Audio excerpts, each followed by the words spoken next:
Tale of Thunder and Lightning. Once upon a time, a long time ago, Ramasua and the fairy Makala studied the magical powers of a Taoist monk. Both were studious, so it didn't take long for them to acquire many magical talents. The Taoist saw that both of them were studying hard and felt affection for them.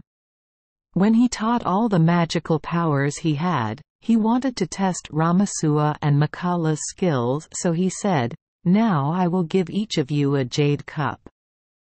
Tomorrow morning, whoever brings me a cup full of morning dew, I will turn it into the precious gem Manahara. Whoever has this gem will get whatever he wants." The next morning, both students taught early. Lord Ramasua holds a bowl to catch the dew on the leaves of the forest trees.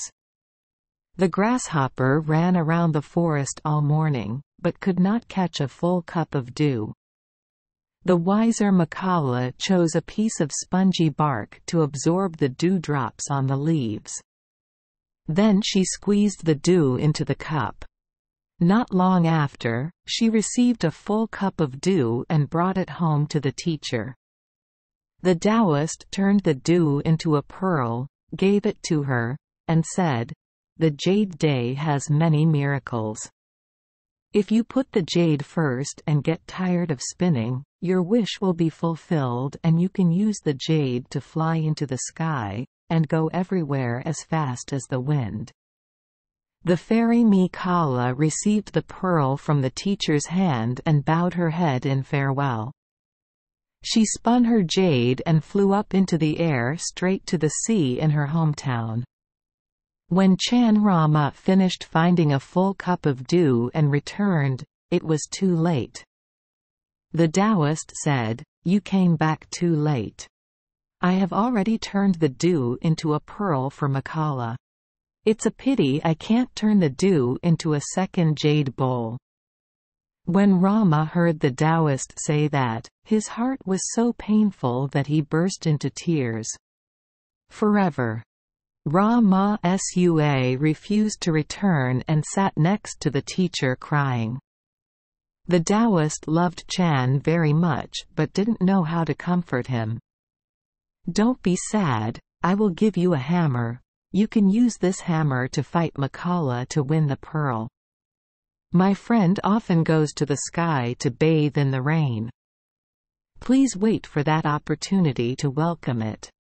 But I told you one thing, when you throw the hammer up to hit, you must close your eyes. Only when Ramasua has the hammer will he say goodbye to the teacher. Go back to the beach and wait for the rain." Sure enough, when it rained, Chan Ramasua saw Mikala rising from the water and flying into the clouds. Following the teacher's instructions, Chan closed his eyes and swung the hammer to hit Mikala. The magic hammer flashed once in the air and made a fierce explosion.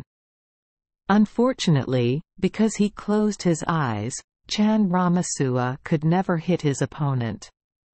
That's why, until now, Chan Ramasua is still looking for opponents to fight, hoping to win back the Jade Cup. Therefore, every time it rained, Chan would go find Mikala to fight.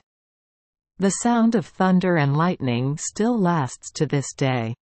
People say that every time it rains, it is Lord Ramasua who goes to find the fairy Makala to fight in the hope of reclaiming the Jade Cup with miraculous magical powers. Thank you for joining us for today's fairy tale. We hope these stories bring joy and meaning to your day. If you love our channel, please hit the subscribe button so you won't miss any exciting tales. Wishing you a good night and sweet dreams. See you in the next story.